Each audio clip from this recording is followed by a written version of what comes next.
Let's go. Okay, CSC. There's no question, this is a terribly unequal society. But every time I come to a press conference, I've seen you dozens, maybe hundreds of times. There's a certain point in the press conference where the media gets yelled at. We get yelled at for being nasty to the EFF. I actually disagree with that. I think the media has been very kind to the EFF. We're getting to a point now where little birds are telling us that the EFF is hitting about 12% of the popular vote in this country. This is no longer a social experiment. This is very, very real. You guys are a political entity that is here to stay in this country, and I don't think we've, as media, as a bloc, I don't think we've interrogated the actual policies enough at this stage. So what I'd like to start with is sort of the nuts and bolts of your election manifesto, your local election manifesto, because that's why we're here today. The thing about it is that it makes a couple of real demands. And the first and most important demand it makes is on the councillors. Basically, an EFF municipality would be almost like a cradle-to-grave conception that would encompass almost every level of society. You're saying that you're offering free food markets, you're offering abattoirs, you're offering creches, you're offering a complete social program that starts at A and ends at Z, right? And the councillors are at the core of this. Where on earth, and I don't mean South Africa, I mean on earth, are we going to find these CEO geniuses who are going to run these Fortune 500 entities that are EFF municipalities? We have a lot of people in South Africa with the necessary skill who can run very successful institutions of the municipality. The problem is that they are being denied that opportunity because they are not members of ruling political parties, be it DA or the ANC. So we ought to say we are building abattoirs for our people, and we need the best skill to come and run these abattoirs. And we need to then start looking for that necessary a good skill, not EFF and not ANC or anyone, South African with the necessary skill. And if we do not have, after searching from amongst South African, black and white, then we can go outside to go and look for the best, to come help us establish this good idea which with an intention to transfer skill to South Africans. But are you training your councillors to do what your manifesto promises that they will do? Our councillors are being trained. Part of what we are doing now as part of election campaign is to meet councillor candidates, workshop them on the manifesto, workshop them on the type of conduct we expect from an EFF councillor, and that it is actually non-negotiable. We are not like the ANC and just talk about firing of people. There are certain things that if you do, like relocating where you stay as a councillor after being elected, you are automatically out. If you are found to have asked for sex in exchange for providing services to our people, you are out. If you are found to have taken a bribe from whoever with legitimate evidence, you are out. So we want to establish the EFF with such discipline from amongst our members. I've seen the article that says the ANC has got so many councillors with criminal records. We are waiting for the EFF one. We are not going to say like where the IEC must deal with that. Anyone found to have a criminal record, there is no IEC which is going to deal with that. You are automatically disqualified because we have made it very clear to all the cadres of the EFF, no one with a criminal record should accept nomination of being a councillor. So once IEC says there is a problem with this one, there is a criminal record, out. We move forward. Okay, we are not a home of criminals. There's discipline, there's politics, and then there's deranged social engineering. I mean, you trying to say, I mean, from people not being allowed to pee in the streets, not that I want that, but I'm saying, and to how they have sex. Your manifesto has prescriptions on what is happening. You even encouraging people to have babies. Yeah. It's a revolutionary in two-bedroom houses. Yes. So this is not ordinary politics. Houses have never limited us from having kids. I know. I grew up in a 4-roomed house My grandmother had 9 kids. Yeah. And we all stayed in that house. I and own I a city came to golf. be what I am now. So don't think houses determine how many kids you must have. It's not a house. I know. It's the energy that determines how many kids you want to have. So, what was your question? I'm saying that this is not an ordinary manifesto. Yes. You are prescribing Yes. from. Absolutely. We are dictating, we have a situation where people drink alcohol in townships, in weddings, in functions, and in between the wedding and home, a person wants to help himself and just stand on the middle of the road and then pee to a point where kids even start playing with that person. That's not a respected member of society. So we're demonstrating that we need someone who's respected by the community, not a loose somebody who happened to buy people alcohol and then they vote him as a candidate of the EFF. That's why after electing a candidate, the EFF then goes back to the community to say, here is our person, and they are allowed to object. So we have to start it from the beginning so that if they make a mistake, they shouldn't say we didn't know. They all know what type of a councillor we want. Now, understood, we don't want corrupt councillors. It would be great if we didn't have councillors who weren't criminals. But I want to go back to this notion of how difficult. I mean, I've read through all of your documentations on your municipal, your people's municipalities. I want to get back to how difficult it would be to run one of these things. I know for a fact I do not have the so-called capacity to run any people's municipalities, so I'm out of the running, unfortunately. Where are you going to find these people? And once again, it's not a South Africa thing. Yeah. I mean, where in the world are you going to find thousands of CEOs? It is not true that these people are not there. I've answered that question.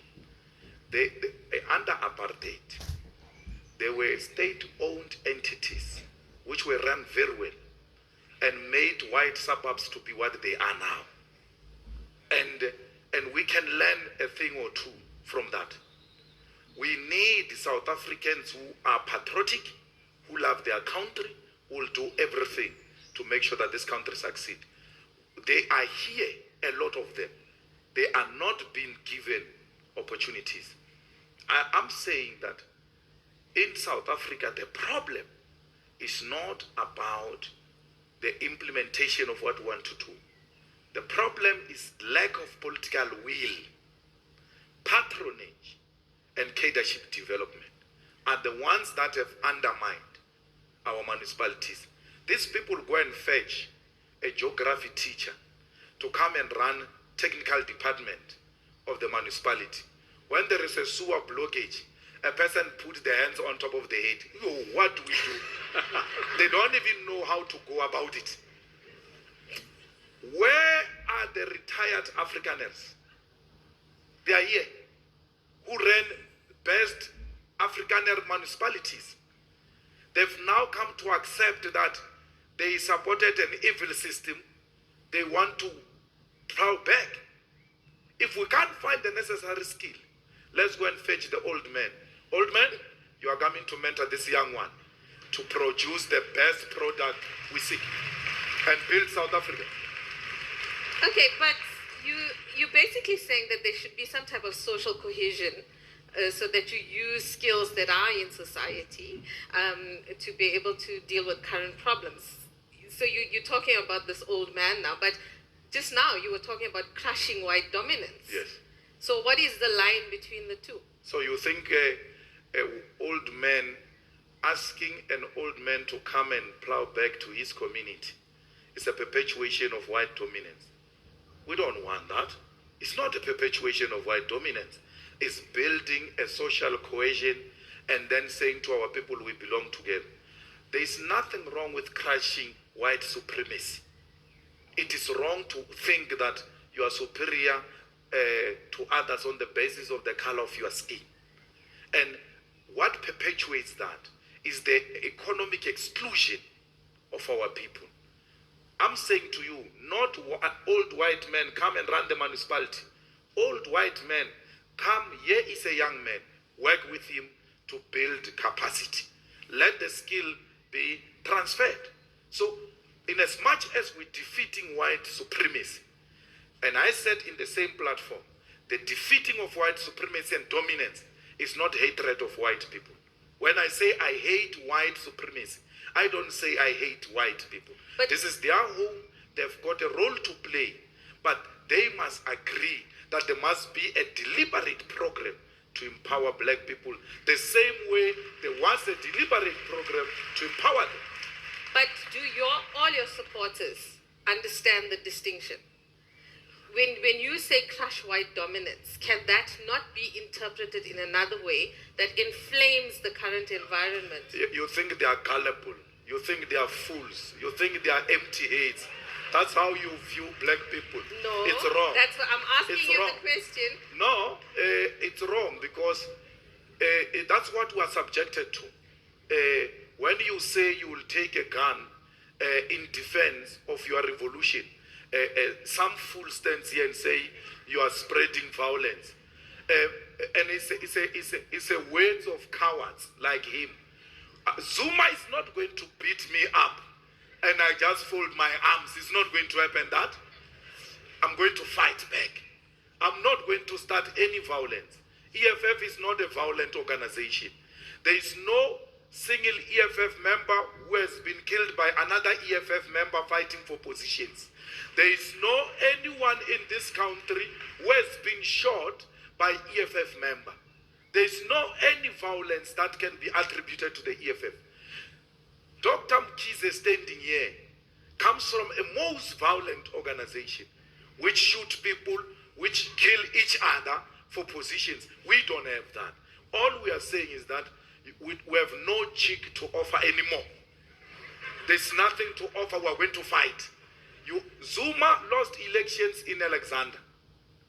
And then they stole elections. They lost elections in Gauteng. And then they stole the elections. When the people were protesting in Alexander, they sent the soldiers in Alex. I had to drive from Polokwane to Pretoria to accept the results so that we calm the situation in Alexander. It's not going to happen again. They steal the elections. We'll meet them on the streets. We're not scared. Meet We're them not on the streets and do what? Do what? We will fight. If they are fighting, we'll fight. With what? With everything we have. You fighting the army? With We're what? fighting the state violence. The state violence will be met with violence. That's what the ANC did. The ANC was the most peaceful organization until the 60s when they could no longer tolerate violence, which was meted at them by the apartheid regime. They applied the same strategy. We will apply the same strategy they used against apartheid. Are you not putting your supporters' lives at risk by saying that? No, I'm putting my life at risk. There's no supporter who will go. I will go myself. I've always led from the front. There's no way where EFF supporters have been and I've not been there. I believe in this. I will do it myself. But I was at a event in Alexandra where an EFF supporter was shot by someone out of the Medalla hostel in the leg. There were no EFF leadership there at the time. So my question is, it's true. My question is, this can get real. How are we going to protect people? Firstly, it's not Alexander, it's Tembisa. Let's get the facts right. Where Alexander? Which incident are you referring to? Out of the Medalla hostel, an EFF supporter was shot. This was a year and a half ago. No, man, I was there. The event. You were there after. Yeah, no. I will not know what time are they going to shoot. Let's clarify it. Because I don't plan the shooting with them. Okay, fair enough. Now, I would like to EFF plan member who was shot in Alexander, it is because they were waiting for me. And even when a member was shot, I didn't make a U-turn. I went into the same streets where a member was shot. I addressed. After addressing, I went door to door in the same areas where the member was shot. So it's unfortunate the member was shot before I arrived. But I went there. I did not make a U-turn. And to put such a question to suggest that we are not there is actually disingenuous. Because the event you are referring to, I was there. And I led from the front. So I don't hesitate to lead from the front. There is no Zuma and the ANC talk about barrels of guns and all those things. But you because use the they term, want not them. No, yes. I said that. Yes, I said, and I will repeat it anyway. If you use violence against us, we're prepared to take up arms in defense of our revolution. Where would you get the arms from? The arms are everywhere. Arms can be found anywhere. If there is a political Not here will, today. we will find. No, even here, there is arms here. Okay. You may not be aware. Let someone react in a very bad way. It's going to be taught a lesson. Okay. Very quick. Yeah, I'll behave myself. Don't be misled. All we are saying is that let's fight a peaceful fight. And we are doing that. We went to Mpumalanga to vote, to campaign. Our members were shot. We went to KZN to campaign. Our members were shot. And I said to the members, don't respond. Because this is a provocation. The enemy is shaking. The enemy is actually accepting unwittingly that this is an unstoppable train of economic freedom. So we must not take up arms to self-destruct. We must not self-destruct because the enemy is going to set us up to self-destruct. So this thing is coming out very nicely, it's gelling nicely. And we are going to take over this government, you won't believe it. And there will not be a single drop of blood. There will never be, not under my instruction. Not under my, but if we are fought, there will be levels where our members will say to the leadership, we have tolerated this for far too long now. Okay, so a lot of your campaign, or in fact, the EFF's program from 2014 is that you are maximizing on the levels of anger and discontent in society. Whereas the DA does the same thing. It highlights the ANC's problems, the ANC's weaknesses, the ANC's failings. They don't draw as much support from discontented communities as you do, which leads me to believe that a lot of your support is built on that anger and discontent. So once you are, for example, if you do win a number of seats in councils, you can't continue to run a municipality based on anger and discontent. What is then happens? I just want you to show me anger and discontent in the manifesto of the EFF. Because we are not running this on anger and discontent. We are running this on an alternative left perspective. Because there is a vacuum in terms of left politics. And we identified that vacuum. Because nature does not allow a vacuum. We occupied that space. We came in because the Communist Party is a spaza shop. It's dead. We came in because there is no alternative on the left. And that's how we zoom in. So we don't exist on the basis of anger and discontent. And that's why when we run SRCs in the University of Limpopo and everywhere else, we deliver to every commitment. There is no anger and discontent. We said to the University of Limpopo, we are going to give every student free meal, especially the poor of the poorest. And then there was noise. Where are you going to get the money? This is rhetoric. And then we went into the SRC.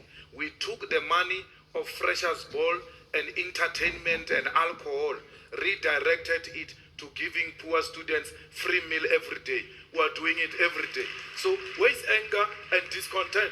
There is no anger and discontent. It's a left politics that takes care of the poor masses of our people. I'm glad we sort of touched on money because one of the big questions, I guess, out of the manifesto was how are these municipalities, which again are cradle-to-grave institutions, how are they going to afford to pay for all of these different services? We understand that the conditional grant system in this country is a nightmare, but you're sort of hamstrung, at least until 2019, by the laws of the land. You mentioned that you will look for money from international aid organizations. You mentioned that you will look for money from the private sector. To my reading, your manifesto actually squeezes the private sector out of your municipalities. So my question is, who's going to pay for all this cool stuff? Look, I've always complained that the private sector is not playing a significant role. And when we squeeze it is to say to them, you too have a responsibility to contribute to the development of this country. and not to just come and milk this country and leave it dry. So we're not pushing anyone out. We're saying to them, you ought to play a constructive and developmental role in this country. That's point number one. Point number two, I don't understand why a municipality gets a land. They've got a land of their own. They sell that land to Pick and Pay to come and build a mall, right? And then that's once-off transaction, they are out. In an EFF-owned municipality, there's no Pick and Pay which is going to buy land from us. We're going to say to Pick and Pay, what a wonderful proposal of a mall. We're going to take 40% because we're coming with the land, and you will take 60%. Let's work together. And then we benefit from that transaction permanently and not once off. That's what we need to do. So when I say politicians must stop sitting on their minds, they ought to start thinking, how do we generate income without squeezing the poor so that we finance our social program, which is empowering the poor masses of our people. There are a lot of opportunities that municipalities can create. They are just lazy to think. One of those, I gave you example of the land. The second thing, I come from Sishiu in the township outside Polokwane. All wards in Polokwane, they've got a park, that entertainment place there. They call it a park. You know, it's the things of white people. I don't know if we really need those things. Park. And then we do a park, and then we hire people to go and look after that park, right? And no one goes to that park from our communities. Our kids still play on the street. They don't play at the park. Why? It tells you that you developed something which is not in line with the priorities of this community. So we don't want the park. That money of the park, please build a clinic which will operate 24 hours. And then take that money you are paying those workers who are cleaning the park, which is not being used, to pay the workers of this clinic, which is going to work 24 hours. You are asking me, where are you going to get the money? Here is the money. The priorities are messed up. We're going to reprioritize and prioritize the needs of our people. Where are you going to get the money for Alexander? Hey, Santen, no more bicycle lanes. We are taking the bicycle lanes. We are going to now give the people of Alexander the water. The money is there. Why would white people fight? I want the white people of Santen to fight and say this government is taking from us. That anger is going to draw them into meetings. And then I will go and address them. And I will conscientize these white people of South Africa that we all have a responsibility to empower each other. We need you to contribute. They will never get that. They will never get that message because they don't come to the meetings. Why are they not coming to meetings? They don't need anything. Once I stop bicycle lanes, they will come. I'm going to grab them there and politicize them. Okay. Let's talk about the economy because the economy is a big issue in our country at the moment. What can you do as the leader of the economic freedom fighters to lend to economic and political stability in our country? What do you think we need to do that we're not doing? We need political leadership with political will. The leadership must have integrity. The leadership must be selfless. And once you've got respectable leadership, that's the first step in the right direction. Then you ought to now make sure that the right resources are invested in the sectors that make this economy to be what it is. We have not maximized ourselves with regard to the minerals of this country. We know that commodity prices may have problems from time to time. It's not only in South Africa, it happens globally. But when it is a good turn and commodity prices are paying very well, we still don't get to benefit anything because we are not involved as a state from ownership and control perspective. So we want the state which will be involved in the minerals. We want the state that will not only own, but will also control, so that you know how many diamonds are produced and how much is due to us. We're not closing completely out the private sector. We are actually calling in a nice English way for partnership. But I'm not an Englishman, I'm a politician. So that's why I talk nationalization. So nationalization actually means greater state control and ownership. But it doesn't mean a complete ban of private participation. So we need government to be involved. The British must stop telling us that no, capital will leave South Africa if the state gets involved in business. It's not true. After the world wars, the state took ownership of the economy of Britain, rebuilt it to be what it is today. When there was a crisis in the US, the state came in, rescued those banks, which is a clear indication these people can't rescue themselves. The state will always have to be there for them. And we're saying to them, we want to now walk with you so that you don't drown. There is no best partner you can get than a state as your partner. Stop being crybabies. Accept that the state is here to work with you to rebuild this economy, and the state, through the profits made out of such huge transactions, will reinvest that money in the social program to make South Africa a better place. Venezuela, I heard this priest talking about Venezuela. Firstly, he doesn't know Venezuela. Secondly, he has never been to Venezuela. Secondly, he Googled before he came here about Venezuela and got wrong information. 80% of the Venezuelan economy is from the oil.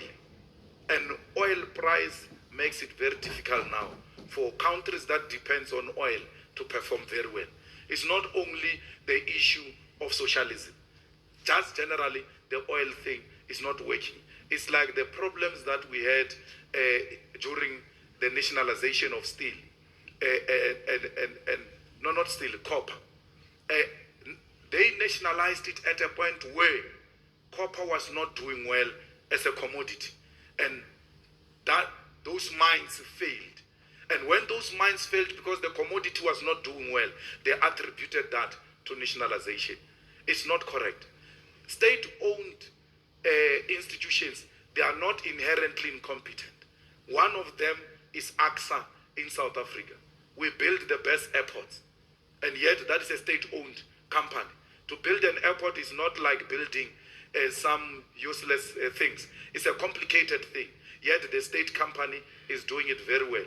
Dinel used to do very well before this one, Makanda Kanda, the headman, came in and destroyed it with the Guptas.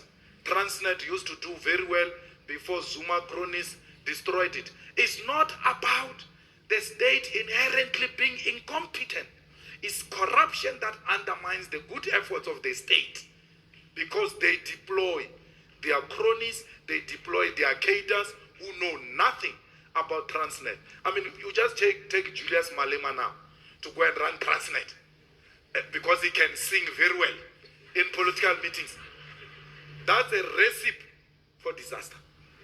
So let's go for a man and a woman who's got the necessary capacity to run those institutions. Look at what Zuma's girlfriend is doing to SAA. Now, it has moved from cadres, it has moved from cronies to concubines. It has degenerated to the extreme. Somebody has to say it. It has degenerated to the extreme. It's not like SAA can't make profit. It did that before under a female CEO, black female CEO. So the problem is not state-run institutions, it's corruption. The leadership has to be firm on corruption. The ANC can't punish Zuma on corruption because they are all corrupt. It's a gangster. We are run by a gangster. And you disagree with them, they will kill you. If they don't kill you, they will expel you. They will send the institutions of the state against you. They will destroy you. Not because they want to destroy you. No, they are intimidating anyone else who wants to dare challenge them after you. Okay, we've got a few minutes left. I just want to ask you before we wrap up. You mentioned the Gupta family. Yeah. You have clearly placed them in your sights as a target. You said you will drive them out of the country. They have gone, but they still seem to have an influence. What are you going to do next? Well, we are on the Gupta's case. We're not playing. You know, when we spoke about the Guptas, we were attacked from all angles. That we are wrong, we are driving away the investors, we are doing all sorts of things, we are anarchists and all that. And then everybody else came, the banks, said, no, there is a problem here. We're closing their accounts. And then everyone else said, yeah, these Guptas are a problem. Why? Because it is now said by a white man that these people are a problem. Because the white man owns the banks. So they are a problem. And the problem of the Guptas is actually promoted by Zuma. Because I used to think the Guptas are giving him small money until I was made aware that they're giving him millions of money, cash. Zuma said he was going to sue me because I said he took money to Dubai and he must do that. He must sue me. Because Zuma is benefiting directly from the Guptas. The ANC stopped the Gupta investigation because Zuma said so. Zuma said to Gauteng PGC, do you know what is the state? The state is the judiciary, the legislature, and the executive. When you say there is a capture, have they captured judiciary? Have they? And then no one dares to challenge him that they've captured you and you are the head of the state, and once they've captured the head of the state, they've captured the state. So, and he speaks like he's got a point, but I worked with him, so I know he's extremely limited, you know, intellectual. So I know how he does things when he has run out of reason. He said, and I'm like, how I wish I was there. Because I would have said, stop it there. Stop it right there. Let me explain to you where the concept of state capture comes from. We will finish the Guptas when we finish Jacob Zuma.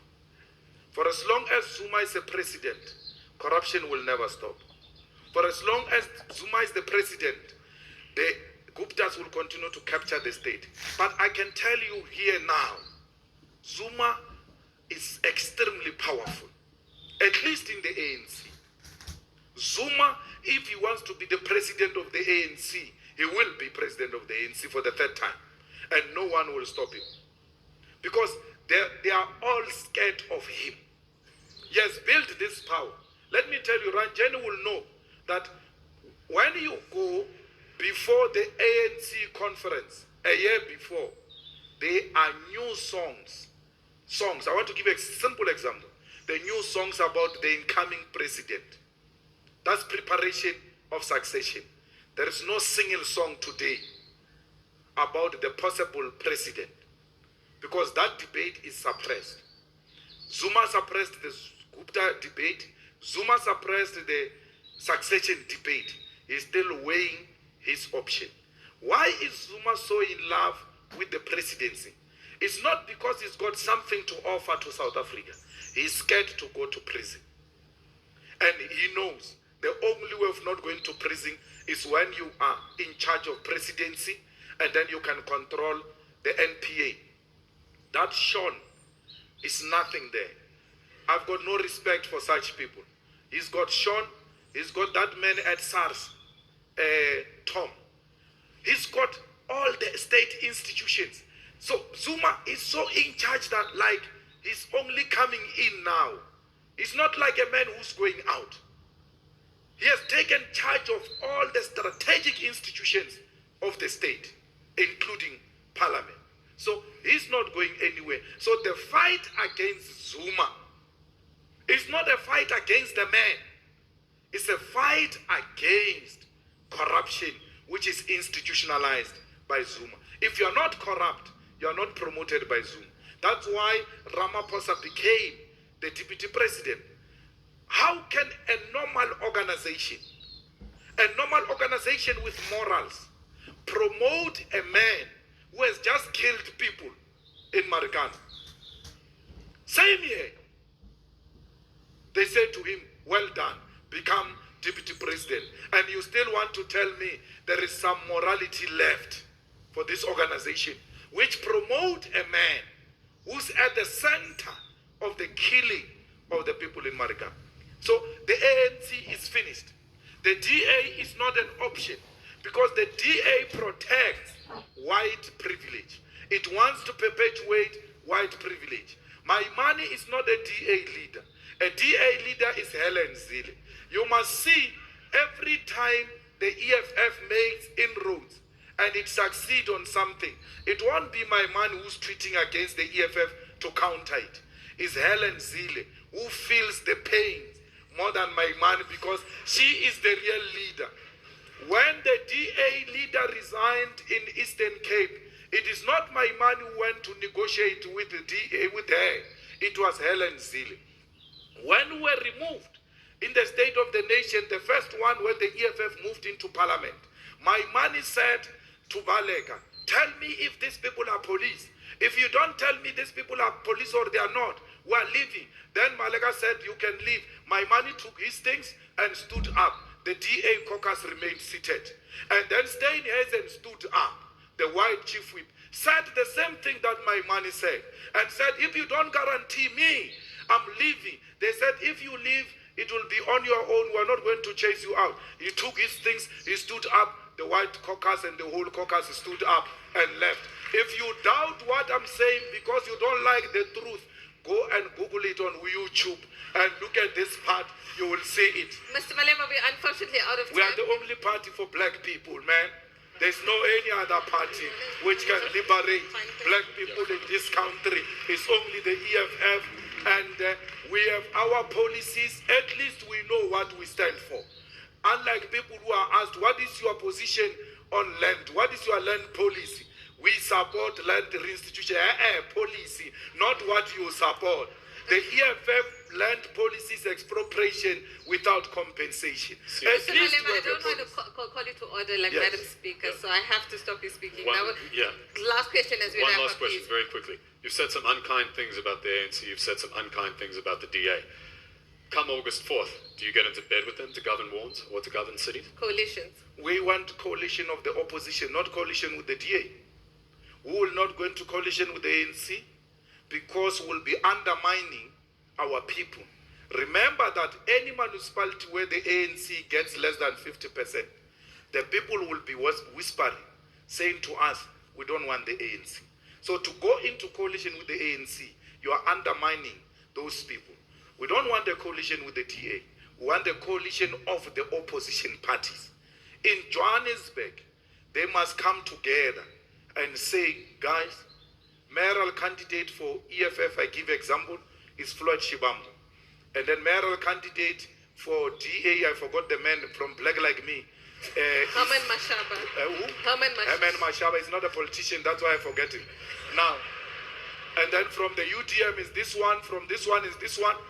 Let the opposition leaders come and say, these are the mayoral candidates.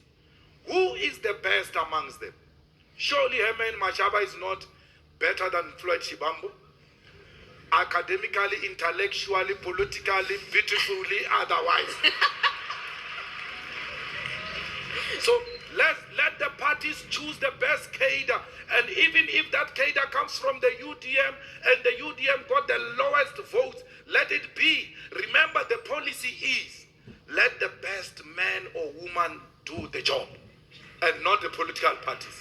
On that note, thank you very, very Thank much, you. Mr. Thank you. Malema. And we hope that we still have the opportunity to find out about this fitness regime. Oh, okay. Thanks, guys. Thank you. Thank you. Thank you. Thank you very much. Thank you.